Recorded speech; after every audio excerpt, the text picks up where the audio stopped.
Long ago, in a quiet mountain village, lived a woodcutter. Every morning he would pick up his axe and go into the forest to chop wood for the village. It was honest work, simple work, the kind that shaped strong hands and quiet thoughts. One morning, as he was getting ready for the day, he reached for his axe. It wasn't there. He paused, looked again, checked the corner by the door where he always kept it. Nothing.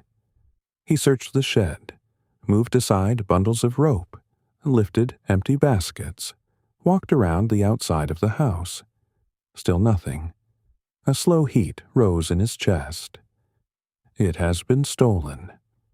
The thought came suddenly, and once it arrived, it did not leave. That afternoon, his neighbor's teenage son walked past with a few friends. They were laughing, talking loudly, shoving one another as boys do. The woodcutter watched carefully. Look at him, he thought. Doesn't he walk like someone hiding something? The boy's shoulders seemed stiff. His laughter sounded forced. When he glanced toward the woodcutter's house, it looked, to the woodcutter, like guilt. The more he watched, the clearer it became.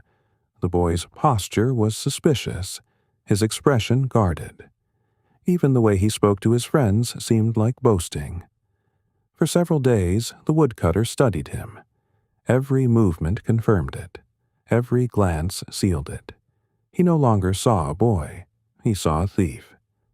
"As soon as I prove it," he muttered, "I will speak to his father." Then, a few days later, the woodcutter returned to the forest to gather fallen branches for kindling. He walked deeper than usual, following a familiar path between the trees. And there, embedded firmly in the trunk of an old oak, was his axe. For a long moment he simply stared at it. Then memory returned. He had struck it into the tree days before, paused to rest, and walked away without it. No thief, no conspiracy, just forgetfulness. He pulled the axe free from the trunk, turned it in his hands, felt the weight of it. But the weight in his chest was heavier. He thought of the boy, the stiff shoulders he had imagined, the guilty glances, the arrogance in his voice. None of it had been there. He had supplied it. He had taken an empty space and filled it with suspicion. As he walked home, he saw the neighbor's son again, talking with friends along the path. The boy looked exactly as he always had. Ordinary, carefree, innocent of everything except being watched.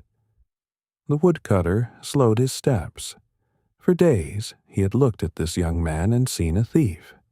Not because of what the boy had done, but because of what he himself believed.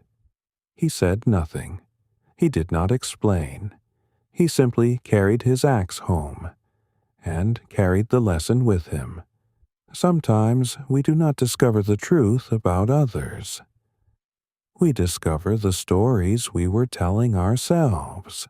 If you enjoy quiet stories of ancient wisdom, subscribe for more.